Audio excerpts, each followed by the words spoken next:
From Tally to Cali, it's time to wake up. Wake up, wake up. Warchant.com is your ultimate Seminole sports source. And this is Wake Up Warchant, presented by Corner Pocket Bar and Grill. One ball, Corner Pocket.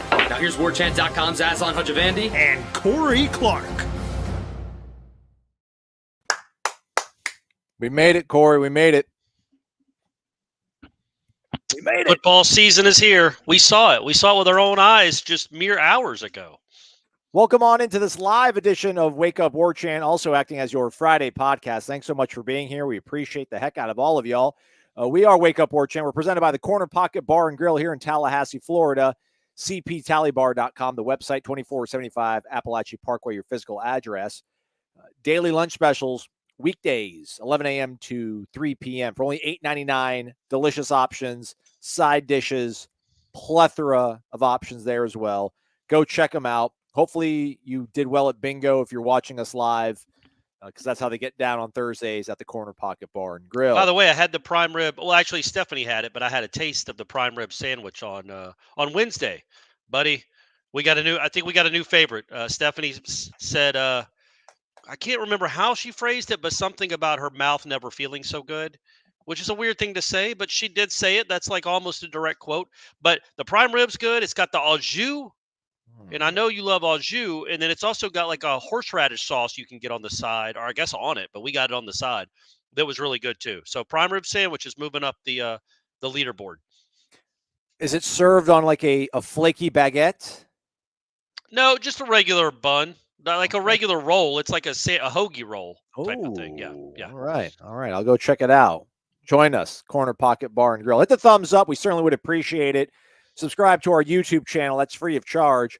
Or if you feel generous, for $1, you can get 30 days of access to warchant.com. And if you weren't paying attention to what was going on Thursday, you missed a lot, everybody.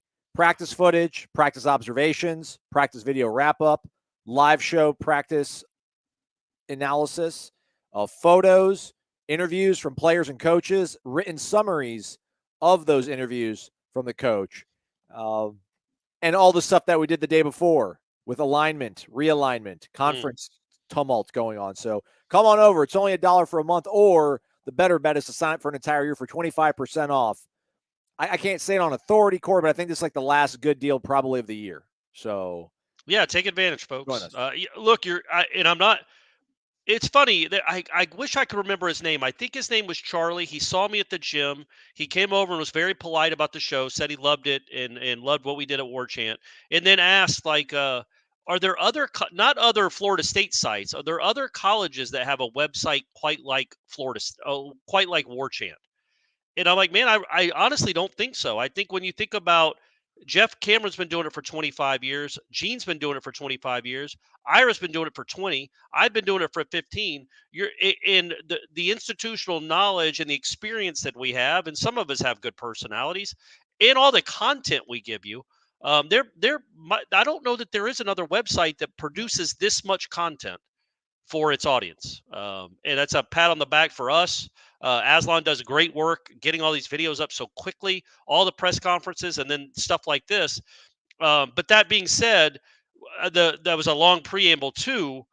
We all think that they're going to be out of this conference in about 18 months or 24 months, right? But you're going to want to know the wheelings and dealings and the machinations and the timelines. Well, there won't be a better place to be a part of that and to learn about that than at Warchant. So there you go. Amen. Shout out to James B for hanging tight. We originally had this scheduled for 8 p.m. and then at like 8:01, I was like, oops, I forgot to push it back to 9 p.m. So thank y'all for hanging in there. We certainly do appreciate it. Keith Brun, Bomba, yeah. Nice.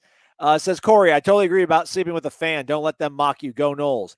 Keith, it's one thing to have a ceiling fan. It's another to have a box fan in your face. No, look, man, nobody should mock a box fan. Like, if you're at your own home, what people mock me for is hauling it into a hotel lobby. Like, just walking through sometimes they're nice hotels, walking through a fancy hotel lobby with a box fan I got from Walmart. But you know what? Sleep is more important than feeling, I'd just rather sleep than anything else. So that box fan makes me sleep, man. Quick favor, Hawaii Nole, email me Aslan at warchant.com. Apparently somebody you conversed with yesterday on the Ask Warchant Anything show wanted to get a hold of you. I guess you guys had a moment. So I'm going to try to, bring that together, coordinate is it. this like a misconnection type thing? I don't know. It's just dudes being dudes wanting to talk about the Noles. So all right, Aslan nice. at warchant.com. Give me a holler. I set the over under to about 10 comments. And I don't know if we count everything after 8 o'clock, like when I announced that we weren't going to be here, this might have hit right at like 9. So the under would have won. The practice jerseys weren't nearly as, they didn't fit on the physique like your clothes fit on your body these days, Corey. And I was joking about with Tom Lang. I'm like, someone's going to mention this in the YouTube comments. And I think Matt Lasser, our recruiting writer, as well as our staff writer, was like, "Do you think anyone's going to bring it up on the live show?" I'm like, "Yeah, somebody will say it." So, but they might not look good sartorially, but man, they look good defensively. It felt like, Corey. You wrote a lot of observations. You don't have to empty them all for everybody because that's where the milk is, behind the paywall. But right. Man, the defense, day one, I think, Mike Norvell said they thought the passing game was erratic at times. Jordan even said there was some not miscommunication, but the timing wasn't down, but it's the first day. No one's panicking or anything like that. But to see young guys make bold plays out there, diving, PBUs, aggressive play, fast play, fearless play, it was pretty cool to see, man, from a part of the team that, there's some question marks when it comes to the secondary. Yeah, I thought Edwin Joseph was a guy that I think stood out. He made a play in 7-on-7, which was really phenomenal. And it wasn't just, hey, he's an athlete, and he went and made an athletic play. He had the mindset in his first college practice with Tate Rodemaker throw. I don't know who Tate was throwing to, but Tate Rodemaker throwing to somebody he thought was open. And Edwin Joseph flies across the field, dives and bats it away, and then celebrates. It got one of the loudest reactions of any play of the entire practice. And he had another one in one-on-ones. And, man, that's just, again, it's not normal. We said this about Vandrevius in the spring. Kind of said it a little bit about Brock Glenn, too. Like, when you don't look overwhelmed in your first college practice and you're making plays like that, that's not normal. Most guys are a little tentative or a lot tentative. They're hesitant. They look a step slow or 2 steps slow because it's going too fast for them. But not that guy, dude. He saw a ball in the air and said, nope, that's not happening. The competitive spirit that showed, along with the athleticism, was look. It was a couple plays and a padless practice, but Edwin Joseph really caught my eye for the first day. And that play, I guess you kind of revealed it. With Tate being the quarterback throwing the football, that lets you know the amount of talent he was surrounded by, right, on his side of the ball and who he was going up against offensively. I had that starred on my little sheet here of standout moments from the defense. I got my big star, the Hajis. They're kind of like the Emmys or whatever. Yeah, so right. That play where he dove and broke up the pass, it's just a fearless play. Like, it's always good to see a PBU where you reach in and you knock it away because you're in phase, like you're running with the guy. But to maybe be a step behind and to sell out and make the play. And it wasn't like a blind luck kind of play. Man, controlled his body well, played fast, got back in motion on it and knocked it down. It was incredible to see a play like that. So, and that was a guy that, we talked about, maybe, Conrad Hussey might be the guy that would come in. Seemed to be a little bit higher rated coming out of high school, but Edwin Joseph showing that he's no slouch. So I don't know if you saw it, but Hussey made a play like that too. Right. Earlier in practice, he covered a lot of ground. The dude was open, and he covered a lot of ground to cut in front of the receiver. I think Quindarius Jones was on the coverage too, and then Hussey sliced in front of the intended receiver and made a really impressive break on the ball to knock that away. So, again, though, we get it. It's such a small sample size. It means almost nothing.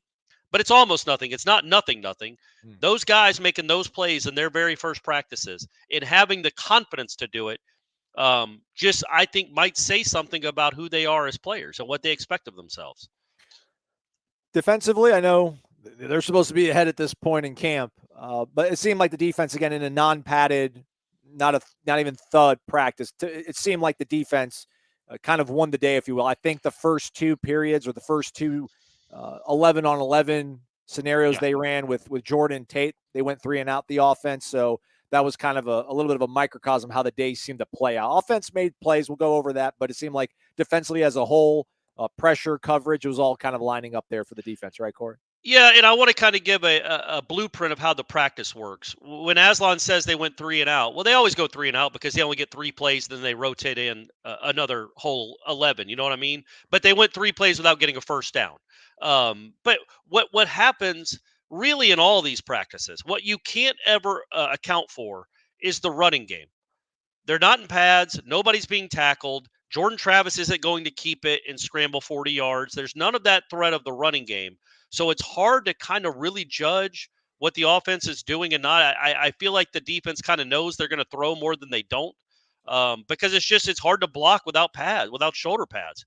And so there was one running play the whole day that I thought busted loose, and that was Keziah Holmes, who really showed some nice top end speed, by the way. Great block by Jalen Early. I saw the because they have the big video board where they replay it. Okay, Aslan's got that too. Did you have Jalen Early in there too? I did not, but I was going to give Keziah my play of the day. Okay, yeah, that was really impressive. The top end speed that he had being as big as he is. But Jalen Early made a great kind of seal block in the middle of the line to open up that hole. But more often than not, it's just a big swath of bodies, and there's not a lot of places to run to because the offensive lineman clearly can't get a great hold and push guys out of the way. But yeah, so that being said, the passing game was not good at all. I don't know that, especially the first day, I don't think anybody's worried on August 3rd about Florida State's offense. But you can't really get a sense of what it's going to be in a day like this because there is no real running game to speak of. And as we all know, Norvell is going to have a running game, and they're going to run the ball a lot. Trey Benson isn't going to be utilized a lot in an August 3rd practice. That said, you're right. The secondary was good. The defense was good. I thought Renardo Green was probably the best player on the field. Johnny Wilson would certainly agree. I love that those guys go at each other it looks to me like when it's one-on-ones, it's Fintrell Cypress versus Keon Coleman, and it's Renardo Green versus Johnny Wilson. Renardo Green loves that challenge. And on Wednesday, he won it. On Thursday, he won it every time they threw to Johnny Wilson. He had a really good day.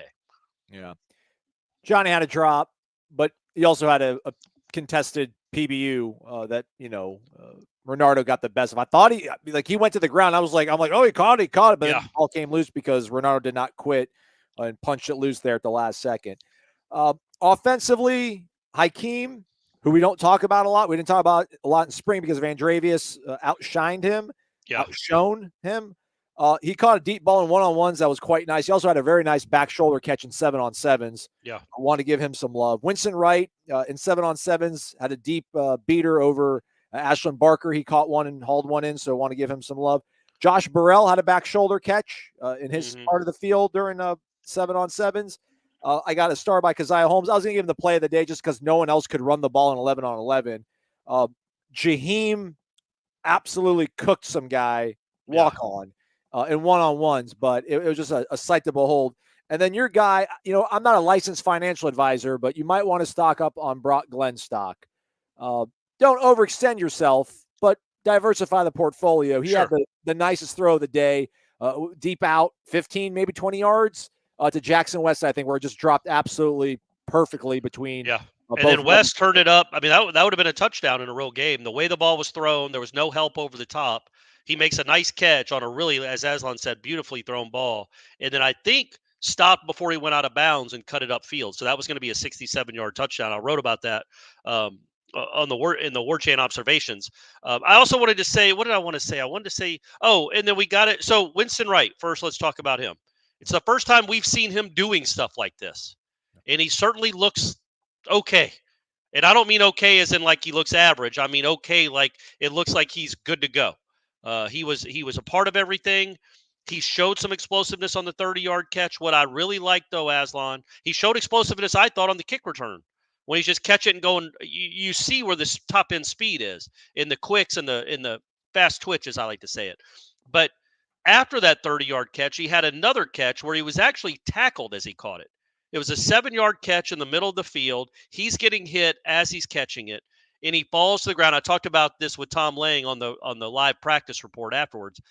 That, to me, is what we don't know anybody else on this team that can do. We know that's what Winston Wright could bring, if nothing else, is the dude that makes the 9-yard catch on 3rd and 7 in the middle of the field while being hit. He's done it before. He's lived that life. He could be like Micah Pittman made a lot of those catches last year. Micah Pittman didn't have many explosive plays, but he caught some important third down throws. And Winston Wright, if nothing else, can be that guy. And that was really good to see him hold on to a ball as he's getting, and he's not expecting to get tackled because it's a padless practice, and they're not supposed to tackle anyway. But he's getting hit. He's getting hit as he catches it. And the kid wasn't trying to tackle him. The kid was making a play on the ball and just happened to hit him at the same time. And they went to the ground, but he caught it. And it was a really tough catch. It was one of the most impressive catches of the day. I thought Keon Coleman had the most impressive. But Winston Wright seeing that reminds you, okay, in a month, maybe when it's 3rd and 3 at the LSU 27-yard line, it might be throwing to number 1 for a 6-yard spot right there in the middle of the field. He's going to catch and get you a first down. Destyn Hill, present and accounted for. Yeah. Got to see him running around a little bit. That was cool, right, Corey? Yeah, and look, man, there is some. I don't know how much you got to watch of him because I know you do that. You're putting up the practice video when they were doing the offense-only drills. It's basically just the quarterbacks throwing to the receivers. It's not one-on-ones. It's not the DBs aren't involved. And he did a lot more of that than he did anything else. I think he got cramps there, but, which, as you can imagine, because he was probably pretty excited to be playing football again for the first time in 3 years. He has a fluidity to him in a burst that probably, if he can stay healthy and remain healthy, will be a weapon for them this season. I saw enough just in the way he runs his routes. It comes in and out of breaks and the way he attacks the ball, how fluid he is. Man, it's got to take more. I can't be a prisoner of the moment and watch him catch 9 passes against air and say that guy's going to be a star for Florida State. But I think he will have an impact this season for Florida State. There just aren't many guys that move and look like that. He reminds me, and it might be because he's wearing number 7, Lavernius Coles. Not as fast because Lavernius Coles but he's really fast, Destyn Hill. But Lavernius Coles is one of the fastest people that's ever played football at Florida State. But man, and it might just be because they both wear the same number. But man, he looked good. He just looks like an athlete, just a physical specimen, and not like a built-up lumberjack, but just the way he comes in and out of breaks and can move is in that burst he has so quickly. Like he gets from 0 to 60 so fast that it's like, okay. He might be worth the wait, gang. It's been a long wait, but he might be worth it. I like all these questions that are like popping into the feed and like we're like knocking them out without even seeing them. Like Tom Cow's asking about Winston Wright, and somebody else was asking about another player when we answered it. I had a question popped up for a second, and then I took it down accidentally. Jason, good night. I did not hear anything about Blake Nicholson today. Any thoughts on speed, athleticism, etc.? I didn't see any. I didn't look, and this is on me. Like I was standing next to Ira when they were doing 11 on 11s at the end, and he's like, "Have you gotten to watch Nicholson at all?" And I go, "No." And then I look around, I'm like, "Is he even out here?" And then he was out there. He was practicing. He just when I was watching the 18 wearing linebacker just doesn't compute. Like I think what happens is and I don't think they did this last year. Maybe they did. I guess they've always done this. They broke up the 7-on-7s with like. Let's just say the younger players and the walk-on scout team would be on one end of the field, and the dudes that will play a lot were on the other end of the field. And I was watching the dudes that will play a lot. I got to imagine Blake Nicholson was on that side. I will make a point tomorrow to watch him in practice. I did not do that today. That was on me. I watched a lot of freshmen. I paid attention to a lot of them, but I did not pay attention to Blake Nicholson. Yeah. No, I was on that side for a few reps, several reps. I saw the 2 quarterbacks on that side go after it. I mean, no play of consequence made by Blake, but he's learning. He's drinking from a fire hose or whatever cliche thrown in the deep end. So I'm sure he'll get it figured out. But yeah, I mean, there's nothing physically imposing about him, but it wasn't able to really see any kind of speed on display either. But again, first day, they're not in pads. We'll see just how much more maybe he can assert himself as a defensive player when they, let them hit each other. So, Dustin R., could the Darrell Jackson waiver situation carry on into the season, or will we have an answer before the season starts? I mean, I would be stunned if it carried on into the season, but I'm kind of already surprised. I'm not kind of. I'm surprised that it's, he got here in December or announced December. He got here in January. He's been here he's been here for 7 months, and we still don't know for sure. So, nothing would I guess surprise me or shouldn't anymore. But at some point, you got to let the kid know, like for his own bit, like he's got to know what his future is. You can't hang a kid out there to dry for an entire year. I mean, he doesn't get many years to play college football. If you're going to not allow his waiver, as Gene said on the thing we did yesterday, the Ask Warchant Anything, the AWA, he thinks it's a good sign that it hasn't come in yet. Well, it's not as good a sign as that if the waiver had actually come, but that the NCAA would be setting themselves up for even more of a lawsuit if they waited until August 26th and told the kid he wasn't eligible. Meanwhile, you've given him no recourse to go play football anywhere else. To make a life change so he can't go play football. You haven't given him a chance to maybe even go back to Miami if you weren't going to approve the waiver, just so he could, whatever the case may be. I think he's gonna. I can't imagine it's going to be another 4 weeks. I just couldn't imagine it. And by the way, you hope he gets the waiver because he was really good on Thursday. He made a couple of plays. Just he's a wrecking ball in the middle of the line. He blew up a couple of runs, and this was against the goods. It was good on good, and he is a destructive force in the middle of the defensive line. Rob Krause, how did Deuce Spann look aside from being tall? He looked fast too. So he is he actually in the offense only portions when it's receivers and quarterbacks, I thought he looked really good. I thought he was moving better than he had. He looked a lot more comfortable in the routes he was running and sticking his foot in the ground. He was getting a lot of positive reinforcement from Dugans and Norvell. But then there was also a play in one-on-ones. He didn't do anything in one-on-ones. And I think he ran 3 times, didn't catch a pass. And one of them, he stopped his route because the DB was all over him, and he like kind of curbed it to something else. He adjusted to something else, which that's not what you're supposed to do. So Jordan Travis threw it way over to where nobody was because Deuce got so beat by the cornerback. I think this is what I took from it, that he just kind of altered his route in the middle of it. And Norvell screamed at him afterwards about it. So I didn't see him really do much of anything else after that. But again, when he's going against air, he's an impressive athlete, man. And he looked smooth. He looked sharp, I thought, right up until he had to, go up against defenders. You can look sharp. You can be focused. You can be dialed in with Vitamin Energy. Go to vitaminenergy.com and use that promo code WarChantBOGO. That's WarChant, BOGO. Buy one, get one free when you use that promo code over at vitaminenergy.com. Again, the capsules are out there if you don't feel like taking the shot. Sometimes it might not be the proper spice level that you would like. But as you see right there, it shows like 96 cents a dose. It's not true because that's only 20% off. And the good folks at vitaminenergy.com are giving you buy one, get one free. The Focus Support Plus 8-in-1 advanced formula, 8 vitamins, as well as the caffeine to give you the energy with no sugar crash. So look at that. I already got 2 in my cart. I go to checkout. And as it's checking me out, I just get ready to put that Warchant BOGO promo code in there. Like, ooh, $57.40. I don't know if I want to do that. But if I do Warchant BOGO, hit apply, bam, 28. Oh, what are we? Look at this, gang. Come on now. Excuse me? And I get a free 8-hour sleep shot? Are you serious, guys? Go check it out, vitaminenergy.com.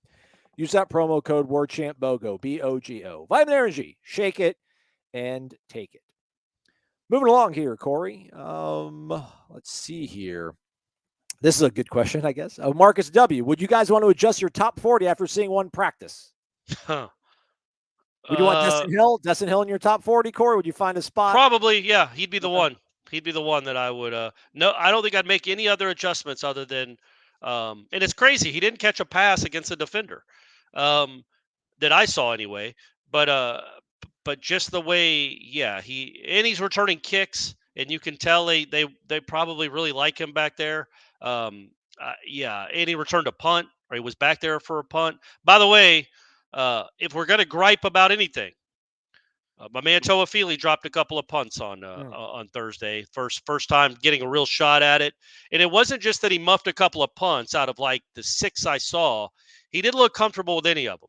But it's also August 3rd, and he's got a month to get better at it. Norvell, if you didn't know, Norvell talked him up, and so did Yak too. David Johnson talked him up on Wednesday about how they really liked him back there. And it might have just been, the first day jitters or getting comfortable with it, but he did not look anything like Micah Pittman did last year. It did not look natural to him.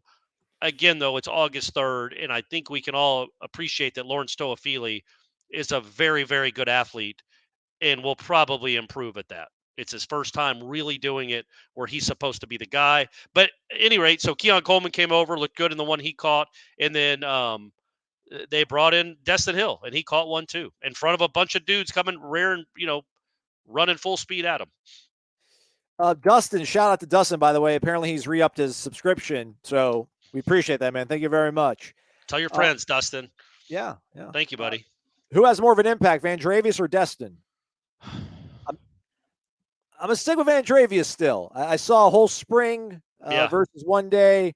Still think, obviously, sky's the limit for Destyn Hill, but like right now, I'll go Vandravius. But, man, ceiling-wise, would it be crazy to say that I think after one day, like Destyn Hill probably has a higher ceiling than Vandravius Jacobs? I could maybe do that. I go on the record and maybe say that. I think you might be looking at kind of like a Justin Jefferson, Jamar Chase type duo with these two guys. No, that's not happening. They're not that, but they both could be really good for a good long while here at Florida State. I'm with Aslan. I think like we said, I saw Vandravius do it against actual defenders and make plays in 7-on-7s and 11-on-11 and do it for an entire spring, not for an hour on Thursday. But the way Destyn Hill moves is really, really impressive. That is a guy that just his athleticism and his everything about him looked like. You look at that guy and you go, that dude is a wide receiver. He looked to me like a kid from the 90s playing wide receiver at Florida State. Williams Nike. What do y'all think about the comments from North Carolina's president? I don't know to what outlet he said it, but I saw a thread over on the Tribal Council warchant.com. I'm hurt, man. I'm hurt, dog. We need allies. Bubba Cunningham was not being an ally. Says right here at the end, it says, I'd rather see them be a good member of the league and support the league. And if they have to make a decision, then so be it. Pay your exit fee, wait for your grant of rights that you've given. And then in 2036, when those rights return to you, you can go do whatever you want. Okay, Bubba. He didn't I don't think it's good for our league for them to be out there barking like that. So that's not encouraging at all. It doesn't affect, obviously, Florida State's desire to get out, but certainly you would like, you're pointing out like the villain in the movie, like it's that guy. He's the bad guy. And everyone's like, oh, right. No, I don't see it. What are you talking about? So Bubba, that wasn't great, man. Well, but he's not wrong about it's not good for the league. I mean, he's right on point with that, but Florida State can't care about that. And as I pointed out, and what bothers me more than anything, I think, about the talk in the last 48 hours is when the grant of rights was signed in July of 2016, Florida State was 49-6 in the last 4 years with 4 New Year's Six appearances, 3 ACC championships and a national championship and a 29-game winning streak and 29 guys drafted. They were one of the 3 or 4 best programs in the country. Clemson was on the come up. I think that was the year 2015 was when Clemson lost to Alabama in the national championship game, barely. Onside kick, yeah. Yeah. So you had 2 of the preeminent teams in the country. Nobody knew Florida State was about to take a nosedive, but you had 2 of the preeminent teams in the country, and you got that deal out of it. So it doesn't matter what Florida is. My point being, Boston College has done nothing for this conference ever. It has not brought in one dime. North Carolina used to bring in money when college basketball ruled the day. They don't bring in much anymore either. They bring in more than Georgia Tech and Virginia Tech. But that grant of rights contract, what the ACC has, the reason it's not like collapsing right now like the Pac-12 is because of Florida State. And there's no gratitude or appreciation for what Florida State meant to this conference for 3 decades. It's just that they're mad that now Florida State wants something better for themselves. And I will tell you this, if North Carolina could be guaranteed by the SEC that they have a spot tomorrow and the grant of rights would be taken care of, Bubba Cunningham would run to Greg Sankey and jump into his arms on the beach. I promise you, because that conference is going to die. And the SEC is a landing spot, a good one. And as I wrote about it, it should be if it's not on Warchant now, it'll be on Warchant here soon enough. Paul Feinbaum even said that he thinks Florida State's going to land in the SEC. Paul Feinbaum. So there's nobody more wired in to what the SEC is doing and thinking than that dude. Does he say he thinks they will, or that's the best fit if Florida State were to leave? He said it's likely they end up in the SEC. Okay. Now, him saying that, where's he getting that from? He's not throwing it up against a wall, gang. He threw it back in May when he was just speaking off the cuff before this became real. Before Florida State had that Board of Trustees meeting, Paul Feinbaum's like, Florida State's not as attractive as they think they are. Weirdly, 3 months later, Paul Feinbaum has changed his tune and said, yes, they need to get out of the ACC today, and the SEC is their likely landing spot. So people that know football and know the SEC and know Florida State know what will hopefully is the eventuality. It's just a matter of the legal wrangling. But yes, I get that the ACC, other ADs are going to be upset, but they would sprint to the SEC for $40 more million a year, which is what Florida State is trying to do. North Carolina has never come close to winning a national title. Not once. They've been ranked in the top 5 twice in the last quarter century. So it doesn't really matter what their AD thinks. Go win some more basketball titles, man. It's awesome. It's cool. It doesn't make any money for any of the other teams in the conference. Sorry, done with that. Would things be any different if Miami and us, like if we combined for like 2 other titles, so it wasn't just Clemson?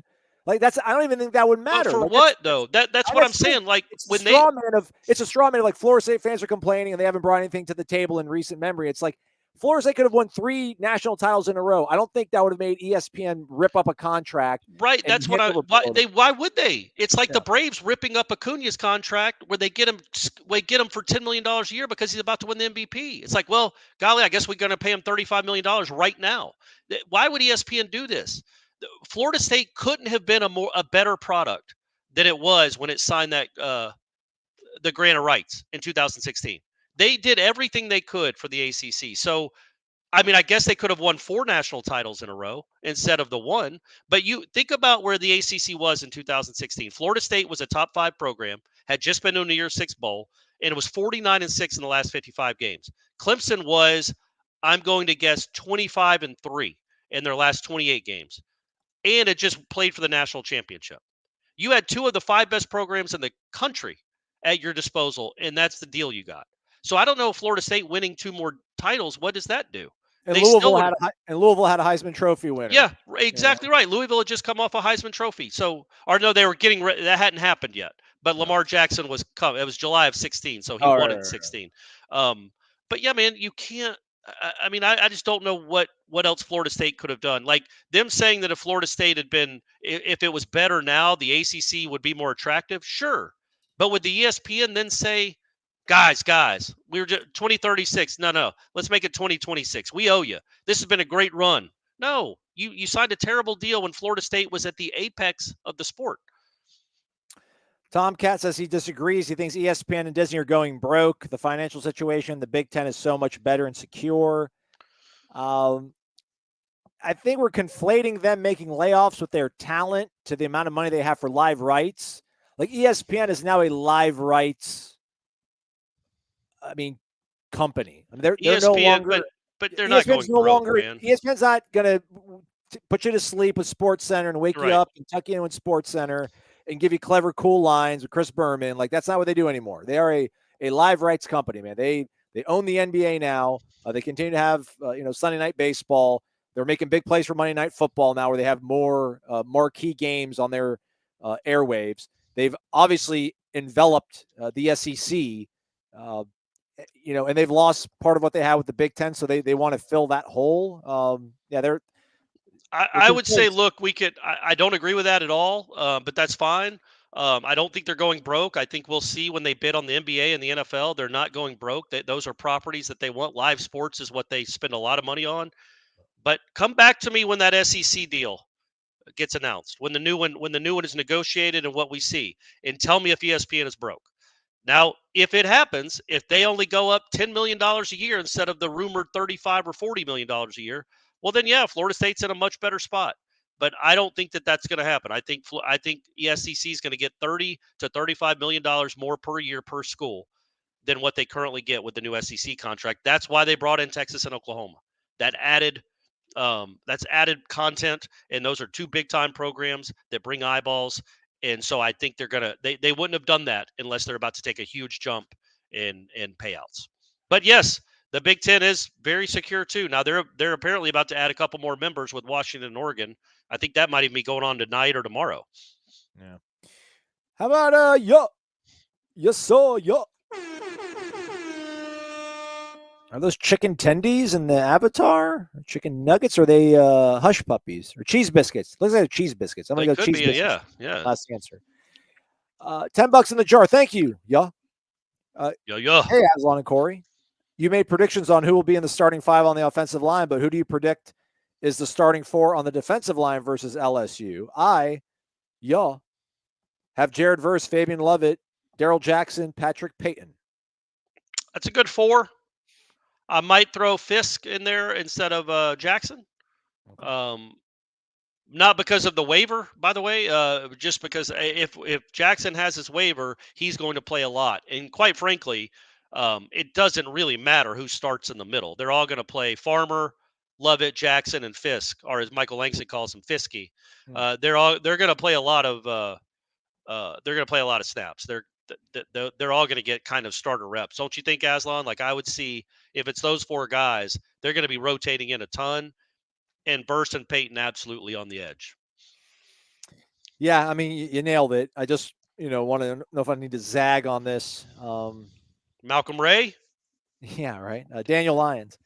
Yeah, I get it, man. Whoever's going to start the first play, by third down, they might be off the field and a new guy runs on the field. So it's not that big of a deal, but he wants to know the 4. Yeah. That's a good one. That's a good, that's a very fair. That's the chalk. That's the chalky one. Yeah, you're right. Yeah. Fisk and Farmer would be like zagging. I'll say Fisk and Jackson. I'll put Fisk over Lovett right now. Darrell Jackson and then Verse and Payton. I hate to be that guy to reinforce cliched, Caucasian defensive players stereotypes, but was watching 2 plays of Braden Fisk during 11-on-11. I was like, I bet he's got a motor, doesn't he? He does, man. He's relentless. So he beats his guy. Yeah. And help comes for the offense. And so it's a double team now at this point. The play's going totally away from him, and he does not stop at all. He's running at 100% the entire time, even though he's enveloped in a freaking double team, and the play is completely on the other side of the field away from him. He did that twice, and I'm just I hate to be that guy, but I'm not probably on the podcast to say that. But I think I always said I've watched his film. I've always kind of said he's like a Bobby Hurley on the football field. He reminds me of Bobby Hurley playing point guard for Duke, or Rex Chapman back in the day, or Joe McEwing. I'm trying to think of Chuck Knobloch. Okay. Yeah, people like that on the baseball field. That's what he reminds me of. Coach on the field, gritty. Hey, C-Chan. Zachary Chandler. What?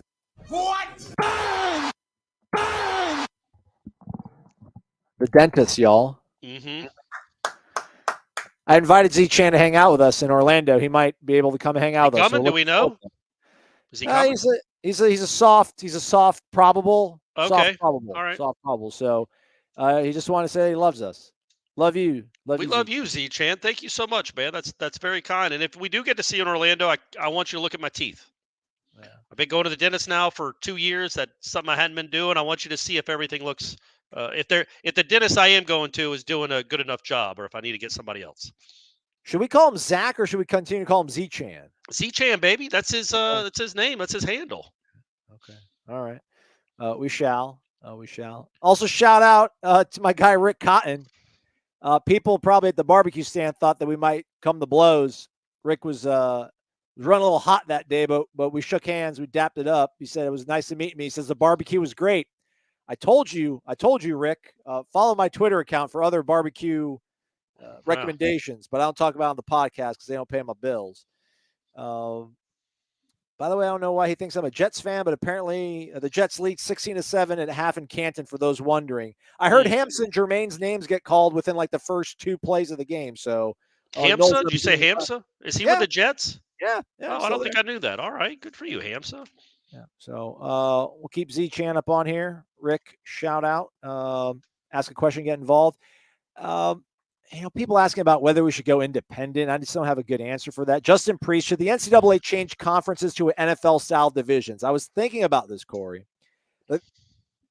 Money's going to win ultimately, right? Like, it's obviously I think it's let's just get as the best fit of teams so that we can get the most amount of carriage fees and cable fees so we can just have the hugest war chest possible. We'll figure the rest of it out. But with the Big Ten and the SEC set to be at 16 teams each next year, but they already have the NFL, right? They already got 32 teams, those two conferences. You have your AFC and NFC practically. I just wonder what it looks like if they swell to 18 each, like 20 each maybe, with a 12-team playoff. Are we going to take 12 teams out of 40? I guess the NFL's already taken however many they take out of 32. I wonder if a third, would ESPN want to make a third 16-team sort of thing where you have 4 divisions, 4 teams each, you play your schedule out, and then maybe you get 4 from the SEC, you get 4 from the Big Ten, you get 4 from whatever the Pac-12, Big 12, ACC makes up, and then 4 at large, and that's your 16-team playoff.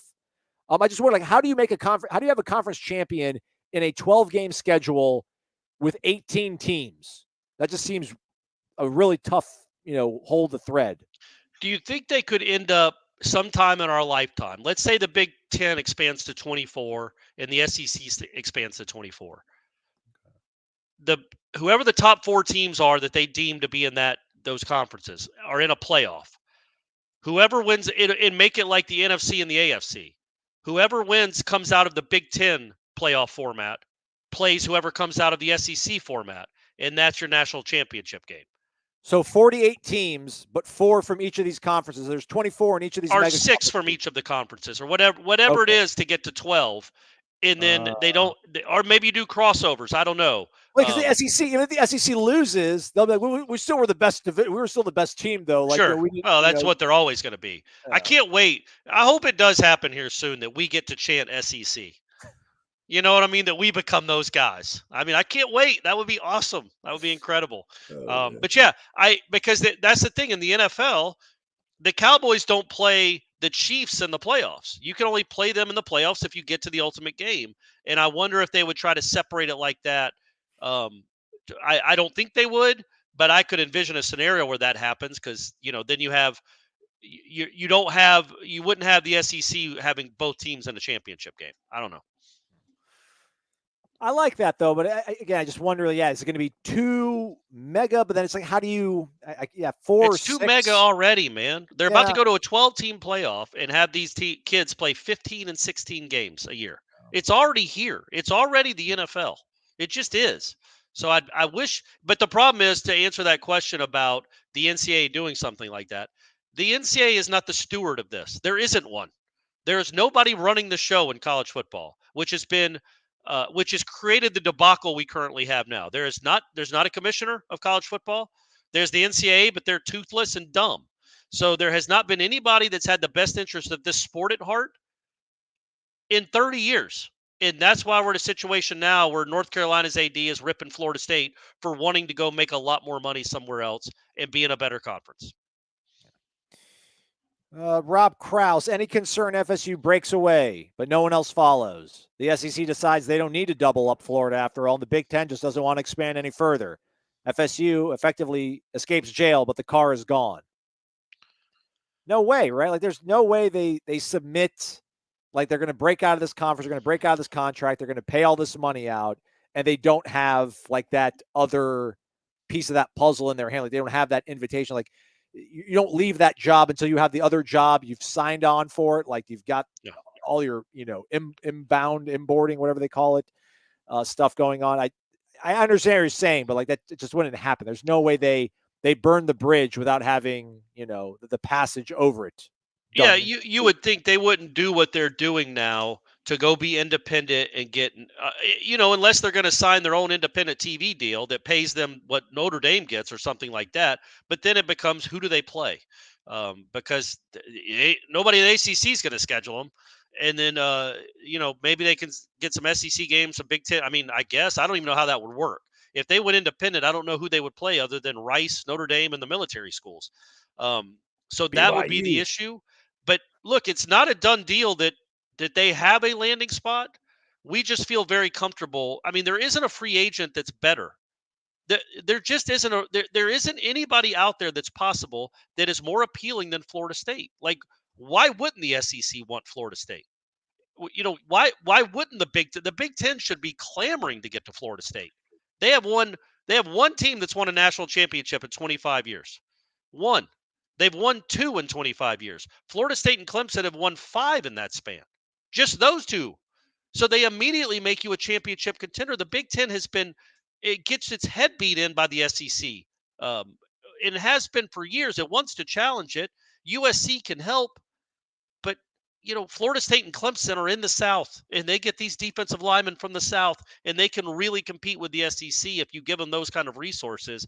It just would make a lot of sense for the Big Ten. Yeah, man, sure, go get Washington and Oregon. They're not winning you any championships. Florida State and Clemson have won, 4 in the last 10, 12 years, whatever Clemson's done. I can't remember. It just seems like that would be really enticing. But I say that Rob's question was about if they go by themselves. I can't imagine why Clemson isn't. I'd like Clemson to be more public. And that means like public at all. They're being very quiet. They're letting Florida State take all the arrows, which Florida State, I guess, is cool doing. But Clemson desperately wants that. Unless they're complete morons up there, why would they want to stay in the ACC and make $35 million less than South Carolina every year, or $30 million in a decade? They're going to lose $300 million to South Carolina. Why would they want to do that if the Big Ten and the SEC are actual options? But I think Florida State has to make sure they're hand in hand with Clemson. Don't you, Aslan? Like, I know the premise of the question, but Florida State and Clemson need to be lockstep on this, because those 2 together are so much more valuable than USC, UCLA, and Washington and Oregon. And you could argue Texas and Oklahoma. It's close. But that duo is about as rich as you can find in this sport right now. I guess, everything comes in threes, but in this case, it's duos. Like it was Texas and Oklahoma. It was UCLA and Southern Cal. Right now, it sounds like it's Oregon and Washington that the Big Ten's kicking the tires on. So if that's what you need, if you need a dance partner, then yes, I'd kind of rather to be Miami, everybody. Sorry. I'd rather be Miami, but I understand that Clemson is more appealing. They've got more recency, success. They seem to be more stable and invested in making it last longer. But yeah, man, listen, if Dan Radakovich wants to step up and start barking tomorrow, I'm all for it. At this point, like, enemy of my enemy is my friend. Yeah. But I understand that Clemson is more of an appealing kind of sell for these conferences if you want to add them. But again, Bubba says, the frustration about money, everybody would like to have more money. Everybody would like to win more, but we're in an outstanding league. And last I checked, the ACC won 9 national championships last year, more than any other league in the country. So we're doing something right. I'm not going to even dignify that. Okay. With a remark. Okay. Chris Gaskin says, no one cares about Miami. Miami doesn't even care about Miami. Fair enough. Well, look, if Miami's good, everybody cares about Miami. And I think the thought, if the Big Ten was going to make a run at Miami, was if we give Miami these resources, and maybe somehow can help them build a stadium that's in the same county as their university. If Miami got good again, that is a huge deal. But it has been 20 years. It has been a long time, much longer than when Florida State was relevant. Our guy Z-Chan saying, if the over-under on FSU going to the Big Ten was 65%, which would you take? Is he say? I think it's under that. If that's what I don't know quite what he's asking there. Z-Chan, you can explain this question to me when you're looking at my mouth in Orlando. But I think it's more than likely they go to the SEC when all the dust settles. And I'm telling you, man, and again, it's going to be on the site if it's not already. The column I wrote on Feinbaum, that's not an accident that he's talking like that. And he was on ESPN's platform talking like that. First take, like the showcase. Yeah, like usually Feinbaum takes every shot he can to rip Florida State and has forever. And he's more dialed into the SEC than everybody else. I assume him and Sankey are really good friends. For him to go from Florida State's not as attractive as they think they are to 3 months later saying Florida State should get out of that conference today and their likely landing spot would be the SEC, because that makes the most sense. he's not just saying that. So, I would think that they if and when they figure out their GOR and how that all is going to play out, I think they would have a landing spot in the SEC. Let's hope, because baby just got done going to Austin, and I love me some SEC country. That was a really cool city. I want to go back there. Yeah, you drove through past DKR, man. How was Darrell K. Royal Stadium, man? Well, we walked it. We walked the whole campus in 103-degree heat because we had to go to the tower where Charles Whitman shot all those people in 1966. I mean, that's what I do, man. I had to go see some of the sites. I did a speech on that kid. Texas tourism's a little bit morbid. Yeah, I know. And I'd already done the Kennedy the last time I was there, so I didn't have to do that again. But yeah, it's a beast. It's a behemoth of a stadium. It's really nice. Like the outside of it, the structure of it. It's a lot of brick, and it's just nice. It's very modern, I thought anyway, and it looked a lot nicer than I thought it would. I thought it was going to be. I mean, I know it's Texas, but I didn't know the outside of the stadium looked like that. It's a really pretty stadium, and it was very, very hot. It was so hot. Golly, it was hot. Photo. I was sweating just looking at the photo. Rick Kahn asking the KJ Bolden crystal ball, is it favoring the Noles? I wish there was something you could bet on over at mybookie.ag where you can bet anything, anytime, anywhere. But right now, unfortunately, we don't have high school recruiting. But it sounds like the people I talk to think that Florida State's got a really good shot at KJ Bolden. So if I had to put a crystal ball, I'd pick the Noles just because I like you guys. I want to make you feel good. But there's other things that you can bet on over at mybookie.ag. If we were in the SEC, I wonder what we would look like right now on winning the conference. Can your Dogs do it 3 years in a row, Corey? 3 in a row? So LSU is the third favorite. Is that right? Yeah. Okay.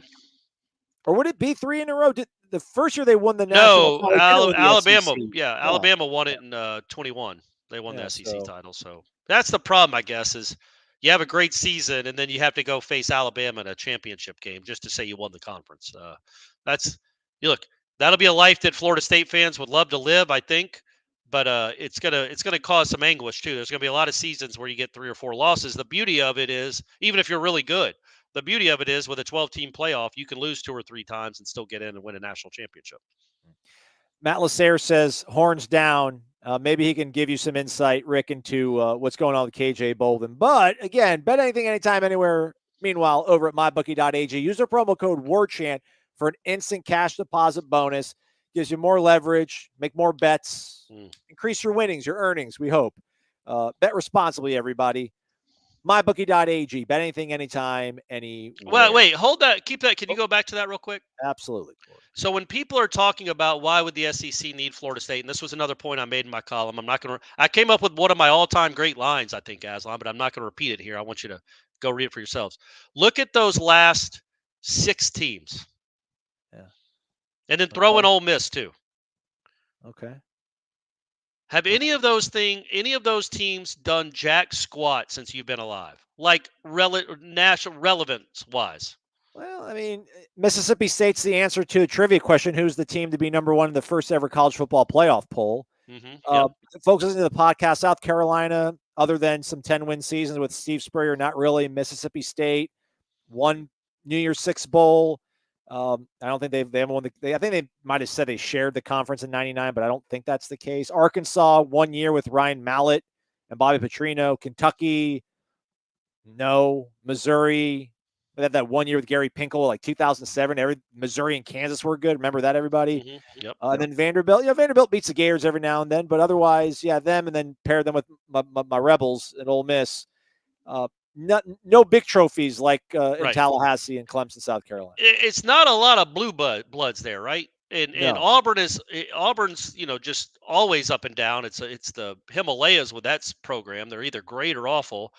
Florida is what it is right now, but Ole Miss hasn't done anything. Like, it's not, the SEC isn't full. Who was in the SEC on par with Florida State and Clemson?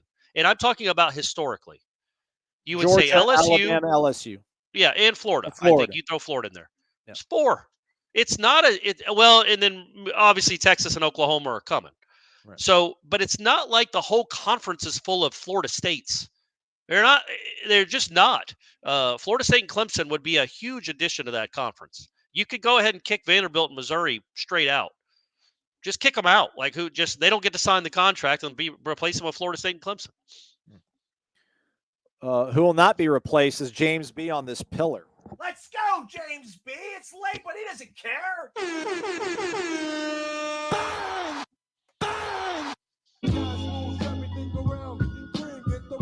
Dollar bills, y'all. What a dude. He was here at 8 o'clock Eastern time, ready to party. And then I'm like, oh, false start. We'll be here at 9 o'clock. He's still hanging out past his bedtime. James B throws $100 in the jar. Appreciate the heck out of you. Great to see the show again. Somebody mentioned Neff. Who's Neff? I don't know. Should I know this? Somebody explain it to us because I don't think I do either. I saw somebody else say Neff earlier in here too. So Corey, if Neff comes out and says something like Bubba is like, if someone comes out and says something like Bubba Cunningham, 80 for North Carolina, if somebody comes out and says something like him, is FSU's bid to get outdone? No, I don't. Neff is Clemson's AD. Oh, okay. I looked that up. Graham Neff was named Clemson's 14th director of athletics on December 23rd, 2021. Okay, I gotcha. No one else can. They're not going to scare away Florida State, man. They didn't get up in front of everybody on their Zooms just to have Bubba Cunningham and Graham Neff like scare us away. I can't imagine. No, it would be number one. It would be. I just couldn't even fathom why Neff would do something like that, but or Clemson would do something like that. But if he did, no, Florida State. I still think they're going. I mean, they're still attractive. It's not like, they're UCLA and they're waiting. They're trying to pull on the strings of USC. Like Florida State is Florida State, so they're always going to be attractive. I just think Clemson coming out and adding some real strength to those numbers, would get this done a little quicker. But I think that Clemson, why would they want to stay in that Clemson fans, why would they want to stay in that conference when they could go play Georgia? They do play Georgia. They go play Auburn and Alabama. Of course, they play all those teams anyway. They would love that. Clemson's been an SEC school since I've been alive. They just haven't been in that conference. But also a little quick trivia about James B. Aslan. Thank you very much, buddy. You're the best. So I got to see him in Dallas for Shane and Michelle's wedding. His brother, also an FSU fan, is an incredible. So his brothers, when they started playing Michael Jackson, I think it was Billie Jean, and his brother knows the Michael Jackson dance moves, like the tip in the hat, flipping it up, doing the. I mean, we could all do moonwalks, but I'm telling you, he knew the moves. Choreography of it all. Yeah. And so I tell James B is like, man, your brother can really dance. He goes, oh, I taught him all that, and he goes, actually, I used to be a break dancer. So just a little trivia for James B, everyone. He used to be a break dancer. I don't know if that was told to me in private, James B, and that's not something you wanted to be out in the world, but it is now. So hopefully I get to see it one day. Apparently our guy AK Dogs said that Graham Neff's from Gwinnett County. So, boom. Two greats from Gwinnett County, along with KJ Bolden. Plays football at Buford High School, which is located in Gwinnett County. Beautiful Gwinnett County. Z Chan, the Ask Us Anything was yesterday, but we'll take your money anyways. He throws $20 and asks, if the James B and I arm wrestled, who would win? Now, Z Chan's given us his stats. Apparently, he is 6'3", 245. Is that true? That's what he says. I think so. I remember being a tall fellow. I don't remember him being. I remember him kind of being tall too. I didn't know he was like Jared Verse's size. It all depends how much brown water James B has. James B's got some fire in him, man. He's got that dog in him. Got a little Pensacola in him. Yeah. So, not that ZJ. I mean, I think you're a learned man. You might have been softened here in your civilized life. Not that James B's a savage, but I just think James B's got that dog, and I'd put James B at like minus 125. How about you guys arm wrestle, and then after that you have a break fight. You have a break dance fight. And we'll see who wins that. You both got your own strengths. Let's just put it that way. By the way, speaking of Jared Verse, if you can go watch our interview today on Warchant TV, he is a massive dude. I even asked him. He said he's put on 10 pounds. His arms were so noticeably bigger, I thought, than they were. He always had massive arms. Maybe it's just because I'm working out more. That's one thing I have noticed, Aslan, is I check out other dudes' physiques. Way too much, man. So I'm looking at his arms. And I'm like, I wonder what his routine is. What sets is he doing? But his arms are massive. So I brought that up. I'm like, did you gain it all in your arms? Your 10 pounds?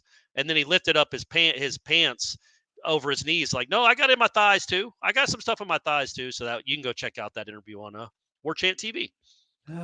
AJ Knowles asking about Verse saying at ACC kickoff about how Braden Fisk is running and keeping up with him. Would it be good to play Fisk at the other edge on first and second, then bring Peyton in on third? I see the thought there, and I think Fisk will do some of that occasionally. I really do, because he can move. He moves really, really well for that size, but it's not like it used to be where first and second down are running downs. They're all throwing downs now. So I just think the quarterback's probably going to throw 60 to 65% of the plays. So you want to be able to put as much pressure on him as possible. And I just think Patrick Payton might be a dude that can get you 10 or 11 or 12 sacks in a year, and you don't want to keep him on the bench. You don't want to take his at-bats away from him necessarily. I just had a vision in my head. Gainesville, Swamp, Noles marching towards Charlotte, playoff berth. Gators desperately trying to win the game. They're in max protect. Noles just rushed 3. They're in prevent. They just want to get the dub, get home. Yeah. And Braden Fisk or maybe Dennis Briggs comes on a sack with only 3 rushers, 3 down linemen. And then the Gator board's like, how did we let up a sack with only 3? They were only rushing 3 and we still got sacked. Like, we got to get rid of our offensive line coach. But which offensive line coach? I think they've got 2. Oh, well, yeah. And they're not used to coaching against white defensive linemen with those kind of motors. Yeah. They're not used to seeing that. All right. Fisk is coming. That's a good way to end the show. We made it. Thanks for staying up late with us or waking up early and listening to us on the podcast. We certainly appreciate it. A reminder again, everybody, $1 for 1 month of access to warchant.com. Man, we're going hard, and we're not letting up, everybody. We are full stock and ready to rock and roll, man. We've got everything going on. Corey cranked out observations. Tom did a live show, had Corey hop on. Ira hopped on. Ira and Jeff talked about practice, did a wrap-up on that. Gene was snapping photos left and right, Pulitzer winning stuff. I posted footage of them actually practicing. We have all the interviews from Coach. Matt Lasserre, our recruiting guy, quote unquote, but staff writer, summed up everything that Mike Norvell said, because maybe you can't hear the questions being asked. Anything you could want if you're a Florida State fan, if you're in the market, if you're like, okay, maybe I will pay for content. You're not going to get anywhere else as good as and literally, like, I really don't like the realignment stuff. It's not something that I want to talk about for the next 2 years, but it is going to be a huge issue in this program and on our website for well over a year. Hopefully not more than a year and a half or 2 years, but you're not going to get more information than you will on warchant.com. We got guys that are just completely dialed into what's going on. We had the friggin' president of the board of trustees in an exclusive interview on Tuesday night telling you what was coming Wednesday. So just that, for that alone, just to be in the know when all this conference realignment stuff is going on, that's worth the subscription, in my opinion. Plus you get columns from me occasionally. Yeah. And on the way out, just because Rick, I'm afraid he might break my back if I ever see him again. I was asking if anybody spoke to LaMarcus Joyner. No, but Ira snapped this photo of him at practice earlier. Apparently, I think he talked to the team the other day. He did. He talked to him before the start of practice on Wednesday night. We were not told that he was here, and we were not invited to go participate in that team meeting. Anyhow, we'll be back out at practice on Friday and Saturday. Everything that we did coming your way again. We're going to run it back, as the kids say. So stay connected to warchant.com. They practice around 3:45 in the afternoon. So you'll see some stuff trickling on the website, but then we'll go, probably about 6 o'clock or so is when practice wraps up, and we'll have the interviews, the footage from practice will be posted before that. And then I'll have the observations probably around 6:45 or 7. That's what it was today. So they'll be done around 7 o'clock Friday night if you want to go read and see who did well and who did not do well at FSU football practice. And as Corey said, over on the Tribal Council, Gene Williams, been doing this forever, got contacts at all levels, whether it's ESPN or whether it's people in the ACC or Florida State, posting and keeping you updated on what's going on with everything realignment. So we got your back, y'all. Hit the thumbs up on the way out. We certainly would appreciate it. For Corey Amazon and Josiah back there, popping up the questions, we appreciate it. Thank y'all for watching Wake Up Warchant, presented by the Corner Pocket Bar and Grill. And since we were live, Vitamin Energy.